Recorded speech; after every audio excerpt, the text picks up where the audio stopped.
எப்படிப்பா இந்த அளவுக்கு வந்து மனசாட்சி இல்லாமல் ஒருத்தவங்க இருக்க முடியுங்கிற மாதிரி தான் ரோகிணியை பார்த்து அப்பப்போ நமக்கு தோணும். அவங்களுடைய சந்தர்ப்பம் ஓகே, சூழ்நிலை ஓகே.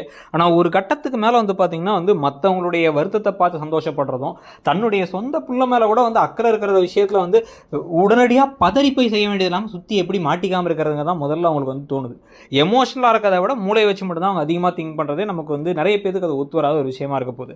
ஆனால் இன்றைக்கி எபிசோடில் தெளிவாக வந்து பார்த்திங்க அப்படின்னா வந்து அந்த வித்யாவை அனுப்பிவிட்டு மீனாவை கூப்பிட்டு போக வச்சது, அப்புறம் வந்து விஜயாவை அனுப்பி அண்ணாமலையை கூட்டு போக வச்சதுங்கிற விஷயங்கள்லாம் எல்லாருமே வந்து சரி ஓகே அப்படின்னு சகஜமாக எடுத்துக்கிட்டாலும், முத்து மட்டும்தான் இந்த பார்லரம்மாவை சுற்றி இருக்கவங்க அவங்க யாரையுமே நம்பக்கூடாது, அது நிஜமாவே வந்து ஒரு தில்லாலங்கடி ஒரு ஃப்ராடு, ஏதோ ஒரு தப்பான விஷயம் தான் அது பண்ணுது அப்படின்னு சொல்லிட்டு வந்து யோசிச்சுட்டு இருக்காரு.